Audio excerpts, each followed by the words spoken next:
Tapi tahun ni haji tak ada. Bila tak adanya haji, maknanya kiamat akan berlaku.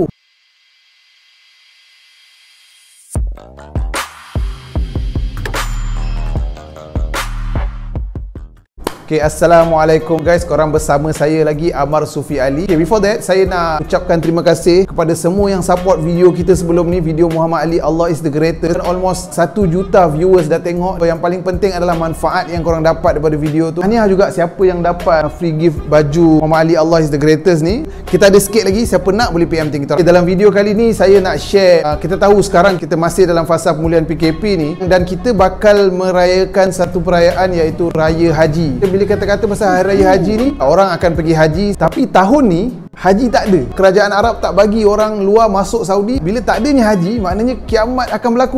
Hadis ini sahih menurut syarat Bukhari Muslim. Apa kata Rasulullah SAW? Nanti di akhir zaman, dalam suasana itu kalian akan mendapatkan di mana akan tertahan umatku melaksanakan ibadah haji dan umrah. Ini adalah kali pertama Arab Saudi tutup Mekah. Ini tahun pertama guys. Ini adalah kali pertama selepas 90 tahun pemerintahan kerajaan Kingdom of Saudi ni. Tapi sebelum 90 tahun tu sebenarnya dah banyak kali dah. Hampir 40 kali Mekah ni pernah tutup sebab perangan, kebakaran, wabak penyakit dan proses baik pulih. Kali ni dia ditutup disebabkan wabak COVID-19 ni. Allah punya kuasa. Memang kita sekarang ni di akhir zaman, kita dah hujung-hujung sangat. Tapi Allah Maha mengetahui bila berlakunya kiamat. Kita tak boleh nak assume, oh coronavirus tutup kiamat tahun ni. Kita tak boleh nak simply assume. Kita just sentiasa bersedia. Jangan kita takut, kita panik tapi kita tak sedia pun. Bila kita cakap pasal raya korban atau raya haji ni, benda yang paling sinonim yang kita akan terlintas kat fikiran kita adalah Nabi Ibrahim sembelih anak dia Nabi Ismail. Dahsyatnya pengorbanan Nabi Ibrahim ni, kita boleh relate dengan kehidupan kita sekarang. Okay, first, Nabi Ibrahim ni adalah anak cucu keturunan Nabi Nuh AS,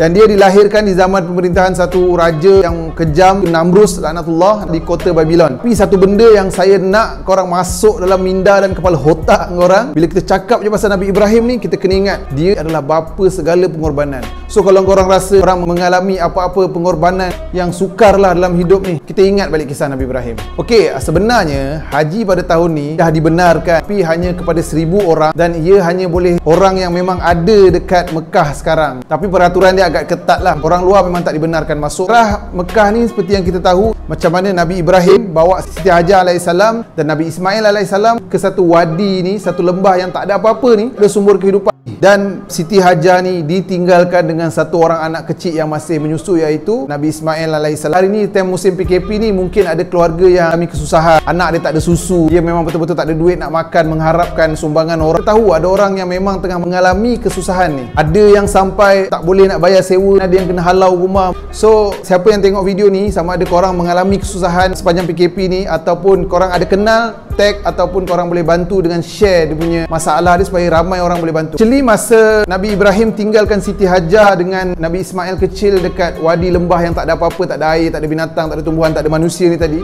dia tinggalkan makanan dan air pada waktu tu. Ini satu poin yang sangat penting. Kita dalam kita nak bertawakal, contoh korang hari ni korang nak tawakal, nak kahwin ke, kerja ke, buat bisnes ke, korang mesti bersertakan dengan usaha dan sebab. Nabi Ibrahim pun walaupun dia yakin dengan ini perintah Allah, dia still tinggalkan makanan. So korang ingat, jangan tawakal je korang tak ada apa-apa effort ataupun tak ada apa-apa bekalan usaha yang korang buat. Kita tahu bila makanan ni tadi habis, Hajar dan Ismail tak ada air, Ismail ni nangis, Siti Hajar ni pun still berusaha. Dia tawakal, doa, tapi dia still berusaha, berlari daripada Bukit Safa ke Bukit Marwah untuk dapatkan air, walaupun kat situ logik akal memang dah tak ada air dah kat padang pasir tu.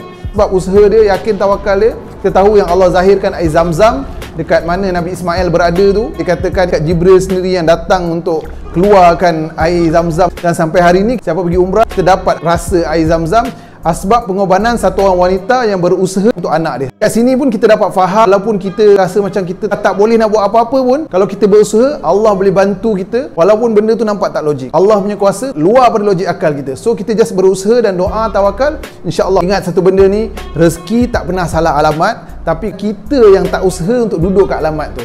Kadang-kadang postman nak hantar surat tapi kita tak ada kat rumah. Meski Allah nak hantar tapi kita tak nak usaha, kita nak pergi ke tempat tu, tak nak berusaha, tak nak bergerak. Pada raya haji, raya korban ni kita akan korbankan binatang sembelihan. Sebelum korang tengok peristiwa korban ni nanti, korang nak buat live ke, korang nak buat story ke, korang wajib ambil tahu kisah korban ni dulu. Sebelum Nabi Ibrahim korbankan Ismail ni, dia dah mimpi 3 hari berturut-turut yang dia akan sembelih anak dia sendiri. Nabi Ibrahim ni sebenarnya dia tak ada anak lama. Asalnya dia kahwin dengan Siti Sarah, tak dapat anak, dia kahwin lagi dengan Siti Hajar, dia sabar, tawakal, dia usaha, doa, dapat anak ni, diberi nama Ismail. Sebab apa diberi nama Ismail ni? Isma ni maksudnya dengar, dan il ni adalah perkataan Hebrew macam Israel. Sekarang kita tengok negara Israel kan, Israel, Isra tu maksud dia hamba, il tu maksud dia Allah. So kalau korang tengok kat nombor plate dia orang pun yang warna kuning tu, kat atas nombor plate tu nanti ada macam IL, il lah. Itu sebenarnya dia merujuk kepada Allah. Dia orang ni kan bangsa-bangsa nabi-nabi sebelum ni kan, Nabi Yaakob. Malaikat pun kita dengar Jibrail, Mikail, maknanya Allah dah dengar doa Nabi Ibrahim.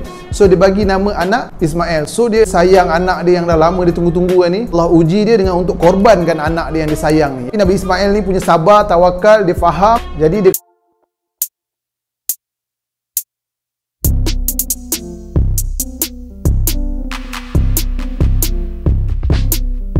jalanan Nabi Ibrahim nak bawa Ismail AS ni untuk sebelih, syaitan kacau Nabi Ibrahim ni. Itulah Nabi Ibrahim ambil batu baling dekat syaitan. Peristiwa ni Allah suruh kita ulang dalam ibadah haji, salah satu rukun haji. Daripada waktu Nabi Ibrahim tu sampai hari kiamat, orang akan ulang benda. Amalan Siti Hajar ni pun tadi, Safa ke Marwah tu adalah amalan satu orang perempuan yang tengah usaha untuk cari air untuk anak dia. Allah suka dengan usaha dan pengorbanan dan tawakal Siti Hajar ni tadi. Sampai sekarang, sampai hari kiamat, orang akan ulang benda tu dalam ibadah haji dan umrah dia. Nabi Ismail ni Masya Allah, tingginya tawakal dia dan sabar dia. Dia sendiri yang ajar Nabi Ibrahim macam mana nak sembelih diri dia. Ikat tangan aku, telangkup muka aku, buka baju aku, sah pisau tajam supaya cepat proses ni berlaku. Ni level tawakal dia Masya Allah lah Nabi Ismail ni. Kalau kita nak bandingkan kita, contoh sunat lah. Jangan kata nak ajar doktor, tengok pun tak sanggup, kena siap kan. Masa proses sembelihan ni berlaku, di sinilah pengorbanan dan tawakal di puncak maksima. Yang Nabi Ibrahim dah letak dah pisau dekat leher Ismail ni.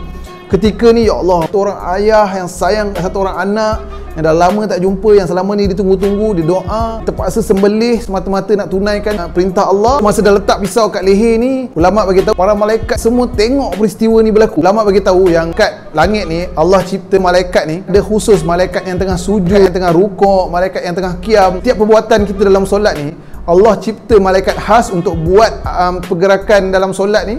Daripada mula malaikat ni dicipta sampai hari kiamat, dia akan buat benda ni. Contoh malaikat ni sujud.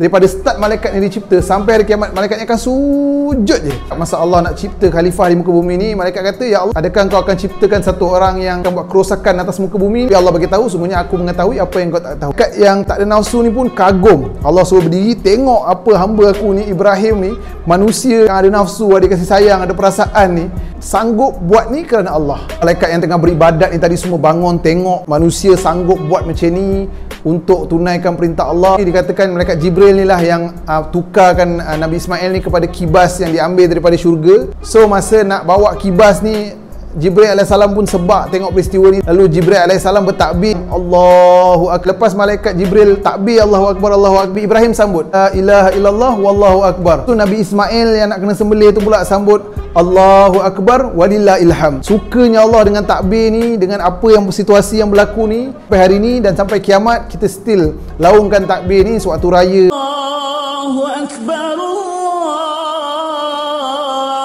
Akbar. Dan waktu kita nak sembelih binatang korban. Jadi inilah yang boleh dikatakan pengorbanan dan sifat tawakal sebenar yang telah ditunjukkan oleh bapa segala pengorbanan. Kita nak berjaya kat dunia ni pun kita kena korban kan. Contoh kita nak sadar, kita kena keluar duit beli protein lah, masuk gym lah, macam-macam pengorbanan perlu dibuat untuk capai dunia yang kecil-kecil ni. Apa lagi kita nak dapat cinta Allah dan masuk syurga. So guys, kita tahu Raya Korban 31 Julai. Siapa yang ada niat dalam ni, yang tengah tonton ni, siapa ada niat nak korban, teruskan niat korang. Walaupun kita kumpul banyak mana harta dunia ni pun, dunia ni hanyalah setitik dibandingkan dengan akhirat ni adalah semacam lautan. Don't sacrifice the ocean for the sake of droplet.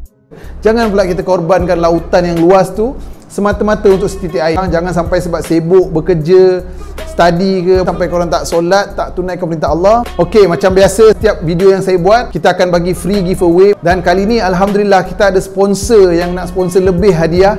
So antara hadiah yang korang dapat adalah emas, yang mana emas ni ada tulis don't sacrifice the akhirat for the sake of dunia. T-shirt Tawakal, cantik gila t-shirt ni sebab combination warna biru dan hitam ni nice juga, warna putih. Brand terbaru kita, Tawakal ni. So ini adalah Mickey Hat. Inilah main produk Deep Fades yang macam saya pakai ni kan. So ini pun ada orang nak sponsor bagi free gift. Ini sepatutnya kita orang tak nak bagi free gift ni. Yang ada rezeki lebih, yang orang rasa free gift ni bagi orang lebih memerlukan untuk dapat free gift ni. So siapa yang nak beli ni, korang boleh pergi dekat page Deep Fades. Ada satu link tu, korang tekan, dia boleh pilih untuk terus beli. Okay guys, itu saja. Terima kasih. Thanks for watching. Alhamdulillah, share video ni supaya orang lain pun dapat manfaat. Jadi saya doakan siapa yang menonton sampai habis ni, korang berjaya dan berjaya dunia akhirat insya-Allah. Itu saja. Assalamualaikum warahmatullahi wabarakatuh.